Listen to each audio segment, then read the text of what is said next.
Hi, this is Michelle Auclair Copier with OEM Off Highway Magazine. I'm here with Philippe Bisson, and we are going to talk about the D-Series excavators.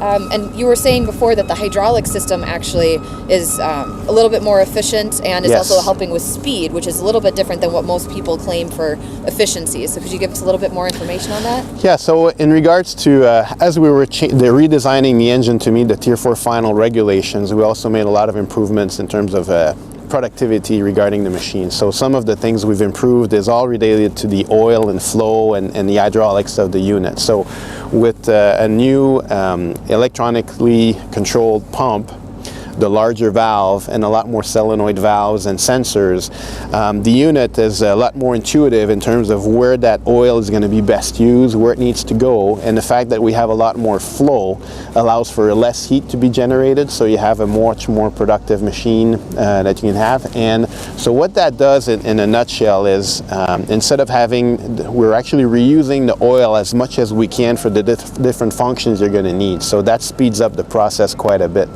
So for example, if you're going from a boom down to a swing or whatever, or the bucket, instead of having the oil go from that one function to the tank and then back to that function, you're losing speed at that point.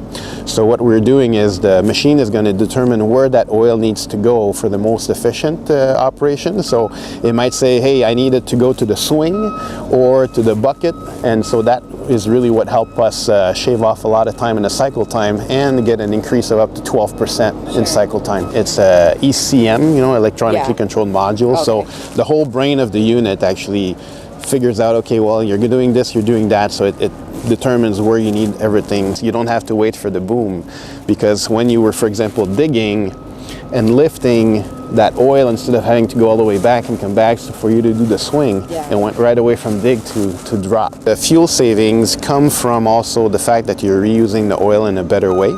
Okay, so you don't need as much RPM to get the machine flowing. So this way, the fact that you're not using the engine as much to rev as much RPM, you're saving fuel at that same time. So that's where we were able to not only increase the speed, but also to get a fuel efficiency up to 14% on the different models or the mode you're operating at.